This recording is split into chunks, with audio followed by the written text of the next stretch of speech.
Doctor Elon की परिभाषा के अनुसार सूक्ष्म शिक्षण समस्त शिक्षण को लघु क्रियाओं में बांटना है।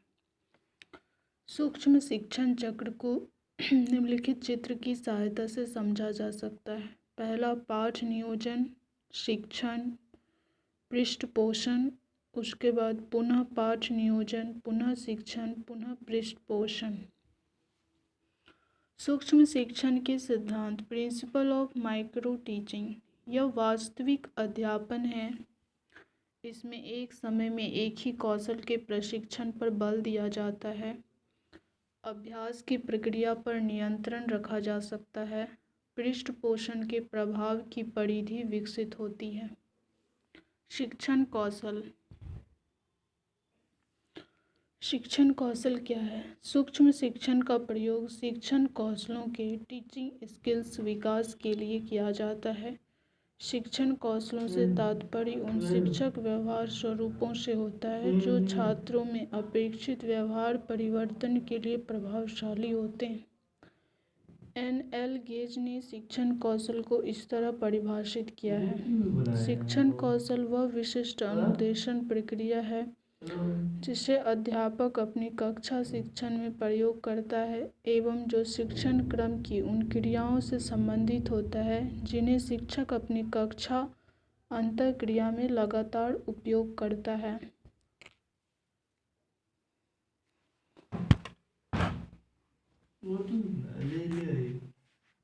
बैठो जब बोले थे तो बैठे रहो, तो लाएंगे नहीं खाएंगे। कक्षा शिक्षण में प्रयोग करता है एवं जो शिक्षण क्रम की उन क्रियाओं से संबंधित होता है जिन्हें शिक्षक अपनी कक्षा अंतःक्रिया में लगातार उपयोग करता है। अध्यापक अपने शिक्षण में अनेक प्रकार के कौशलों का उपयोग करता है। इनमें से कुछ प्रमुख कौशल निम्न प्रकार हैं। उद्दीपन, समीपता, पुनर्बलन, खोजपूर्ण प्रश्न, छात्र व्यवहार का ज्ञान, दृष्टांत देना, व्याख्यान, उच्च स्तरीय प्रश्न करना, नियोजित पुनरावृत्ति एवं संप्रेषण, विन्यास, प्रेरणा, मौन एवं अशाब्दिक अंतः प्रक्रिया, प्रश्न पूछना, विकेंद्री प्रश्न।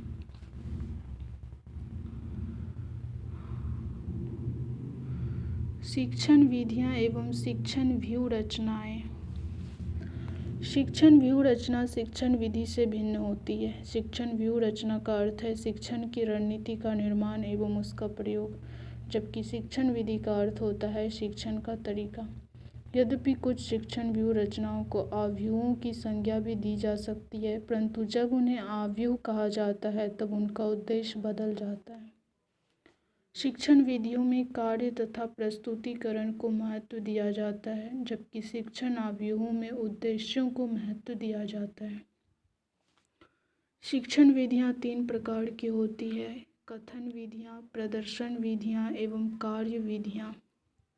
स्टोन्स एवं मॉरिस के अनुसार शिक्षण व्यूह रचना पाठ की एक सामान्य योजना है जिसमें उसकी संरचना शैक्षणिक लक्ष्यों के रूप में छात्रों को अपेक्षित व्यवहार और व्यूह रचना को प्रयोग करने के लिए आवश्यक नियोजित युक्तियों की रूपरेखा शामिल है। शिक्षण व्यूह रचनाओं को निम्नलिखित 2 वर्गों में विभाजित किया जा सकता है: प्रभुत्ववादी व्यूह रचनाएं तथा प्रजातांत्रिक व्यूह रचनाएं। व्याख्यान, प्रदर्शन, ट्यूटोरियल समूह एवं अभिक्रमित अनुदेशन प्रभुत्ववादी व्यूह रचना के प्रकार हैं। प्रजातांत्रिक व्यूह रचना के अंतर्गत कई व्यूह रचनाएं आती हैं, जिनमें से कुछ प्रमुख व्यूह रचनाएं इस प्रकार हैं: प्रश्नोत्तर व्यूह रचनाएं, खोज अथवा अन्वेषण व्यूह रचनाएं, प्रोजेक्ट व्यूह रचना, सामूहिक वाद विवाद व्यूह रचना, गृह कार्य व्यूह रचना, कंप्यूटर द्वारा प्रशिक्षण इत्यादि। स्टोन्स एवं मॉरिस एक मनोवैज्ञानिक हैं जिन्होंने कहा कि शिक्षण व्यूह रचना पाठ की एक सामान्य योजना है जिसमें उसकी संरचना शैक्षणिक लक्ष्यों के रूप में छात्रों का अपेक्षित व्यवहार और व्यूह रचना को प्रयोग करने के लिए आवश्यक नियोजित युक्तियों की रूपरेखा शामिल है।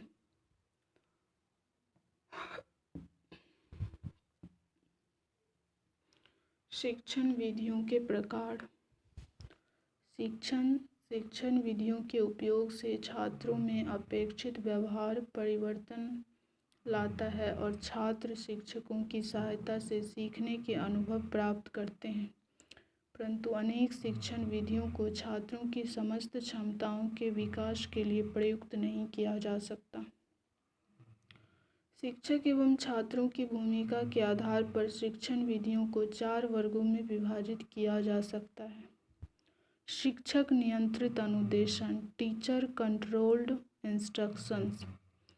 यह शिक्षण की सर्वाधिक प्राचीन विधि है। इसमें शिक्षक की भूमिका सर्वाधिक महत्वपूर्ण होती है। शिक्षक अधिक क्रियाशील रहता है। इस प्रकार शिक्षण विधियों को निम्नलिखित 3 वर्गों में विभाजित किया जा सकता है: व्याख्यान विधि, पाठ प्रदर्शन विधि तथा अनुवर्ग शिक्षण विधि। छात्र नियंत्रित अनुदेशन, स्टूडेंट कंट्रोल्ड इंस्ट्रक्शन। 19वीं शताब्दी में मनोविज्ञान ने शिक्षा एवं शिक्षण प्रक्रिया को प्रभावित किया और छात्र के विकास को प्राथमिकता दी जाने लगी। प्रकृतिवादी दर्शन ने भी छात्र की प्रकृति के अनुसार शिक्षा की व्यवस्था को महत्व दिया। इस प्रकार की शिक्षा छात्र केंद्रित होने लगी और छात्र का स्थान मुख्य एवं शिक्षक का स्थान गौण होता गया। छात्र नियंत्रित अनुदेशन में इस बात का ध्यान रखा जाता है कि छात्र का विकास स्वाभाविक रूप से हो, जिससे उसकी क्षमताओं तथा योग्यताओं का संपूर्ण विकास हो सके। छात्र नियंत्रित अनुदेशन के उदाहरण: कैलर योजना, अभिक्रमित अनुदेशन, कंप्यूटर सहायक अनुदेशन, स्वामित्व अधिगम, गृह कार्य विधि, खेल विधि, कहानी विधि इत्यादि छात्र नियंत्रित अनुदेशन के उदाहरण हैं।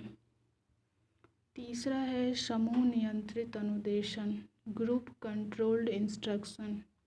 समूह नियंत्रित अनुदेशन में छात्रों को विभिन्न समूहों में बांटकर शिक्षा दी जाती है। यह एक प्रकार का छात्र नियंत्रित अनुदेशन ही है।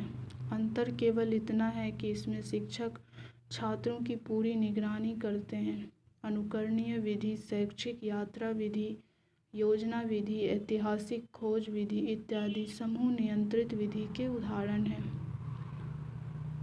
चौथा है शिक्षक व छात्र नियंत्रित अनुदेशन, teacher and student controlled instruction. शिक्षक व छात्र नियंत्रित अनुदेशन में शिक्षक एवं छात्र दोनों की भूमिका होती है। प्रश्नोत्तर विधि, अन्वेषण विधि, सामूहिक वाद विवाद विधि, संवेदनशील प्रशिक्षण विधि इत्यादि शिक्षक व छात्र नियंत्रित अनुदेशन के उदाहरण हैं। शिक्षण विधि की विभिन्न तकनीक। किंडरगार्टन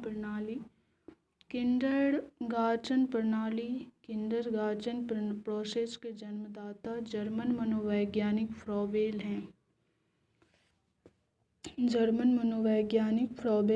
इसके अनुसार विद्यालय बालकों का बगीचा है जिससे बालक स्वच्छंदता के परिवेश में खेल सके।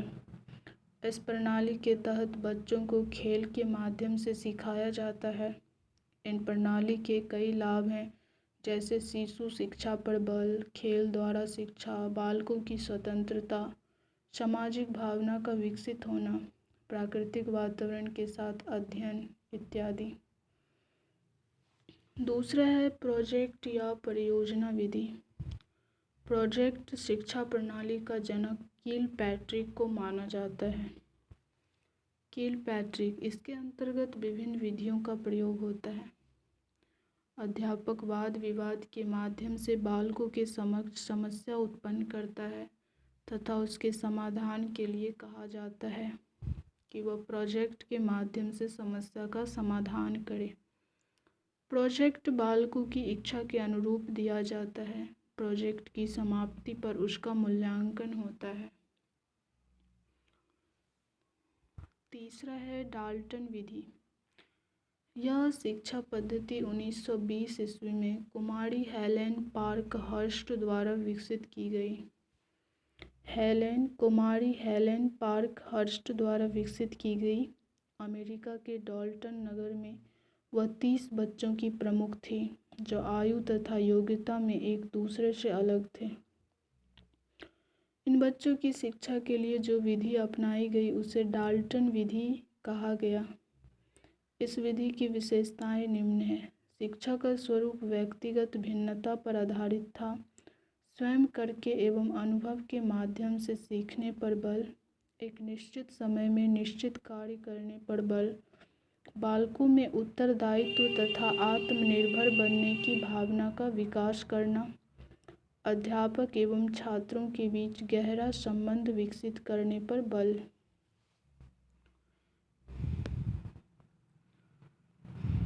उसके बाद है पेस्टालॉजी विधि।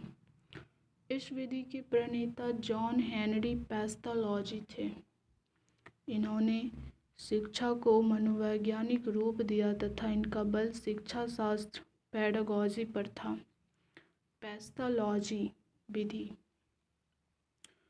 अध्यापक को यह पता होना चाहिए कि बच्चे को कैसे पढ़ाना है, बच्चे किस आयु में सीखते हैं तथा बच्चे किस विधि से अधिक सीखते हैं। शिक्षण विधि की अन्य विधियों में व्याख्यान विधि, परिचर्चा विधि, निरूपण विधि तथा ह्यूरिस्टिक विधि, अन्वेषण विधि आती है। शिक्षण सहायक सामग्री। तो ये सारी तकनीक थी विधि शिक्षण अधिगम की। पेस्टालॉजी विधि, डाल्टन विधि, प्रोजेक्ट या परियोजना विधि और किंडरगार्टन प्रणाली। शिक्षण सहायक सामग्री। अध्यापन अधिगम की प्रक्रिया को सरल, प्रभावकारी एवं रुचिकर बनाने वाले उपकरणों को शिक्षण सहायक सामग्री कहा जाता है।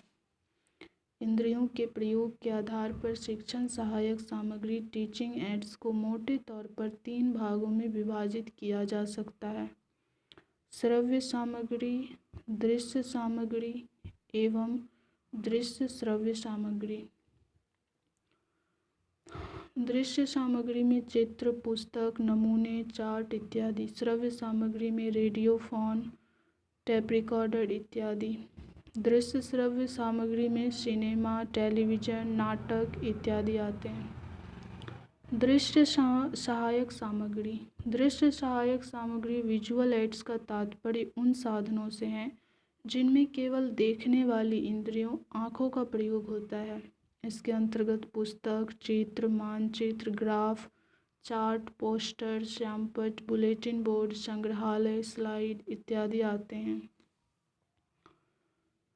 वास्तविक पदार्थ।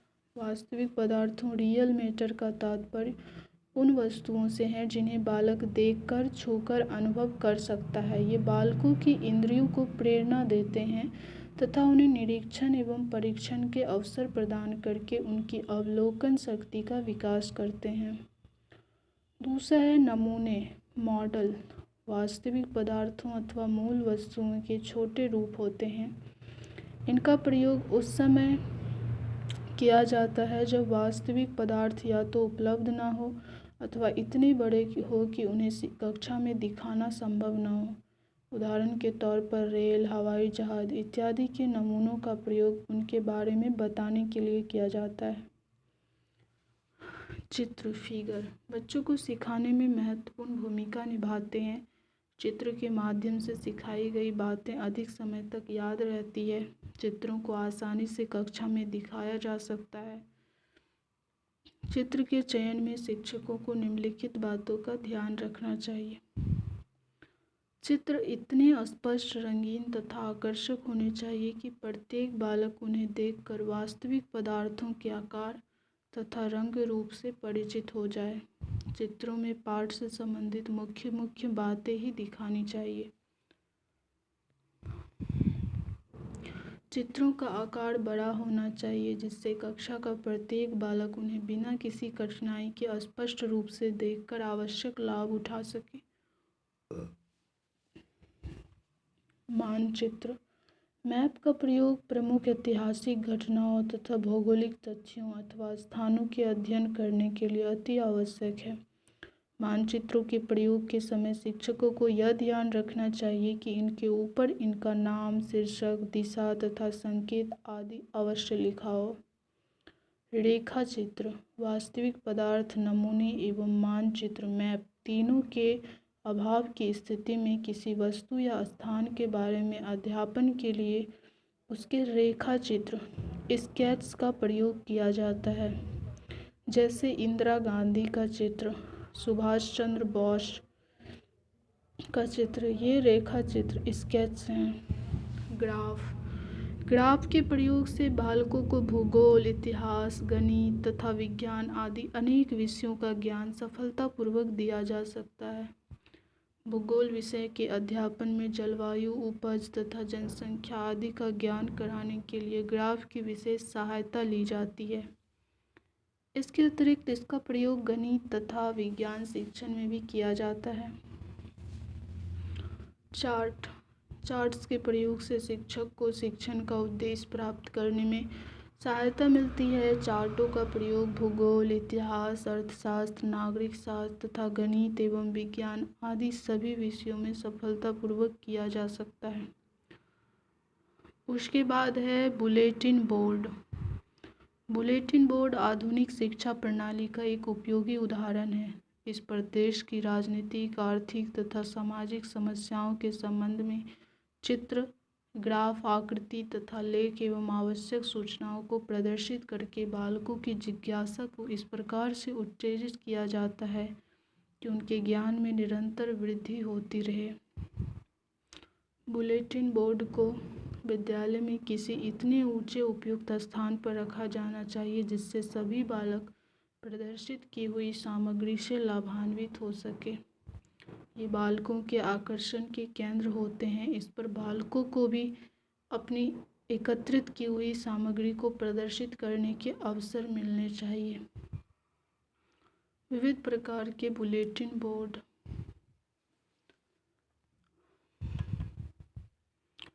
उसके बाद है फ्लैनेल बोर्ड। फ्लैनेल बोर्ड बनाने के लिए प्लाईवुड अथवा हार्डबोर्ड के टुकड़े पर फ्लैनेल के कपड़े को खींचकर बांध दिया जाता है। इसके बाद इस पर विभिन्न विषयों से संबंधित चित्र, मानचित्र, रेखा चित्र तथा ग्राफ आदि को प्रदर्शित किया जाता है। 10वां है संग्रहालय, म्यूजियम भी शिक्षा का एक महत्वपूर्ण उपकरण है। इसमें सभी वस्तुओं को एकत्रित करके रखा जाता है। इन वस्तुओं की सहायता से पाठ रोचक तथा सजीव बन जाता है। संग्रहालय में एकत्रित वस्तुओं का प्रयोग भूगोल, इतिहास, गणित तथा विज्ञान आदि विषयों के शिक्षण में सरलता से किया जा सकता है। उसके बाद आता है ब्लैक बोर्ड। कक्षा अध्यापन में दृश्य विजुअल साधन के रूप में ब्लैक बोर्ड श्यामपट्ट का ही प्रयोग सर्वाधिक होता है। इसका उचित एवं विधि पूर्वक उपयोग पाठ को प्रभावशाली बनाने में बहुत सहायक होता है। इसके बाद आता है मैजिक लैंटर्न। मैजिक लैंटर्न एक चित्र प्रदर्शक यंत्र है। इसकी मदद से स्लाइडों द्वारा विविध चित्रों अथवा पाठ का प्रदर्शन किसी पर्दे या दीवार पर किया जाता है। उसके बाद आता है चित्र विस्तारक यंत्र,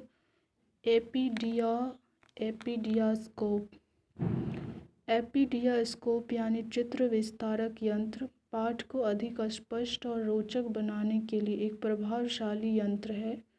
यह मैजिक लैंटर्न से भी अधिक प्रभावशाली यंत्र है क्योंकि मैजिक लैंटर्न में चित्रों या पाठ को प्रदर्शित करने के लिए पहले उसके स्लाइड बनाने की आवश्यकता होती है, जबकि एपीडियास्कोप में छोटे छोटे चित्रों, मानचित्रों, पोस्टरों तथा पुस्तक के पृष्ठों को कमरे में अंधेरा करके चित्रपट अथवा पर्दे पर बिना स्लाइडें वाले बनाए हुए बड़ा करके दिखाया जा सकता है।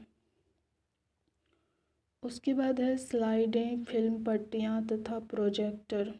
स्लाइडों एवं स्लाइडों की फिल्म पट्टियों का प्रयोग शिक्षण में सहायक सामग्री के तौर पर किया जाता है। इसके लिए प्रोजेक्टर की सहायता ली जाती है। प्रोजेक्टर एडियास्कोप से बेहतर साबित होते हैं क्योंकि एपीडियास्कोप द्वारा बालकों को चित्र या पाठ एक एक कर दिखाया जा सकता है, जबकि प्रोजेक्टर द्वारा चित्रों की स्लाइडें अथवा फिल्म पट्टियों को एक क्रम में दिखाया जा सकता है। अब आता है श्रव्य सहायक सामग्री। श्रव्य सहायक सामग्री ऑडियो एड से तात्पर्य उन साधनों से हैं जिनमें केवल श्रव्य इंद्रियों कानों द्वारा प्रयोग किया जा सकता है। श्रव्य सामग्री के अंतर्गत radio, telephone, gramophone, teleconferencing, tape recorder इत्यादि आते हैं। रेडियो द्वारा दूरस्थ बालकों को भी एक साथ नवीनतम घटनाओं एवं सूचनाओं की जानकारी प्राप्त होती है। रेडियो पर विभिन्न कक्षा के विभिन्न विषयों के अध्यापन संबंधी प्रोग्राम भी सुनाए जाते हैं। रेडियो पाठ का उपयोग शिक्षण की प्रभाव उत्पादकता में वृद्धि करने के लिए किया जाता है। टैप रिकॉर्डर शैक्षणिक उपकरण के रूप में टैप रिकॉर्डर एक प्रचलित उपकरण है। इसकी सहायता से महापुरुषों के प्रवचन, नेताओं के भाषण तथा प्रसिद्ध साहित्यकारों की कविताओं, कहानियों तथा प्रसिद्ध कलाकारों के संगीत का आनंद उठाया जा सकता है। इससे बालकों को बोलने की गति तथा स्वर प्रभाव संबंधी सभी त्रुटियों एवं उच्चारणों को सुधारने में आश्चर्यजनक सहायता मिलती है। बात है दृश्य श्रव्य सहायक सामग्री। दृश्य श्रव्य सामग्री ऑडियो विजुअल एड्स का तात्पर्य शिक्षण के उन साधनों से है जिनके प्रयोग से बालकों की देखने और सुनने वाली ज्ञानेंद्रियां सक्रिय हो जाती है और वे पाठ के सूक्ष्म से सूक्ष्म तथा कठिन से कठिन भागों को सरलतापूर्वक समझ जाते हैं। दृश्य श्रव्य सामग्री का अर्थ उन समस्त सामग्री से है जो कक्षा में अथवा अन्य शिक्षण परिस्थितियों में लिखित अथवा बोली हुई पाठ्य सामग्री को समझाने में सहायता देती है। इसके अंतर्गत सिनेमा, वृत्तचित्र, दूरदर्शन, नाटक इत्यादि आते हैं। चलचित्र, फिल्म अथवा सिनेमा के अनेक लाभ हैं। इसके द्वारा प्राप्त किया हुआ ज्ञान अन्य उपकरणों की अपेक्षा अधिक अस्थायी होता है क्योंकि इसमें देखने तथा सुनने की दो इंद्रियां सक्रिय रहती है। इसके द्वारा बालकों को विभिन्न देशों, स्थानों अथवा घटनाओं का ज्ञान सरलतापूर्वक कराया जा सकता है। इससे बालकों की कल्पना शक्ति का विकास होता है।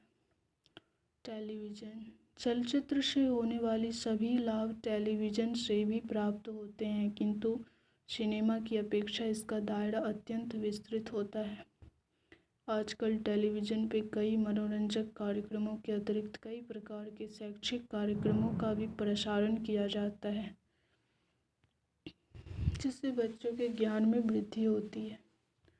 इग्नू एवं यूजीसी के अतिरिक्त कुछ विश्वविद्यालयों द्वारा भी उपग्रहों की मदद से विभिन्न प्रकार के शैक्षिक कार्यक्रमों का प्रसारण किया जाता है। कंप्यूटर एक ऐसा आधुनिक इलेक्ट्रॉनिक उपकरण है जिसका प्रयोग जीवन के विविध क्षेत्रों में किया जाता है। शिक्षा के क्षेत्र में भी इसका व्यापक उपयोग होने लगा है। शिक्षा के क्षेत्र में कंप्यूटर से निम्नलिखित लाभ हैं। इससे छात्रों में पाठ के प्रति रुचि का विकास होता है। यह चित्रों, चलचित्रों के माध्यम से पाठ को अत्यंत जीवंत एवं मनोरंजक बना देता है। इससे छात्रों को उच्च कोटि का पुनर्बलन रिइंफोर्समेंट प्राप्त होता है। कंप्यूटर के लिए इंटरनेट का प्रयोग विविध प्रकार की जानकारी प्राप्त करने के लिए किया जा सकता है। इसके द्वारा पाठों का प्रस्तुतिकरण तैयार किया जा सकता है, जिससे पाठ अधिक सरल एवं रुचिकर हो सकते हैं।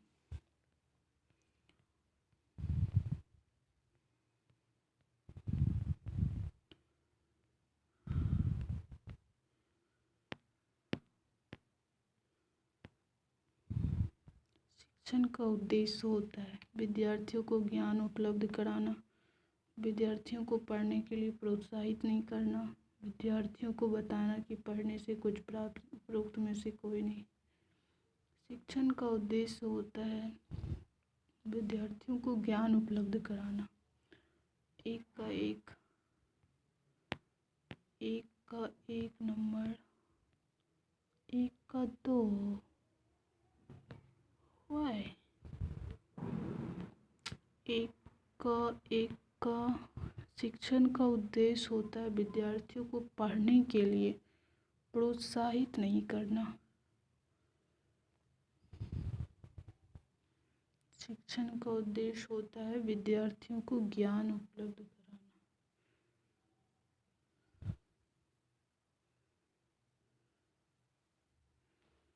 एक का एक ही आंसर होगा। शिक्षण की प्रक्रिया एक त्रिस्तरीय प्रक्रिया है जिसके अंतर्गत आता है सभी। 2 का 4 सही है। 1 का 2 कैसे हो जाएगा?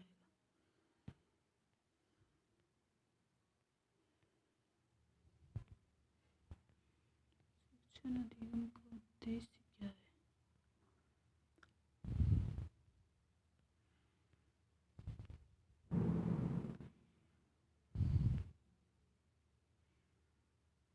जिसका उद्देश्य होता है टीचिंग एक बहुआयामी संकल्पना है जिसका उद्देश्य होता है शिक्षार्थियों को ज्ञान उपलब्ध कराना। ये सही है।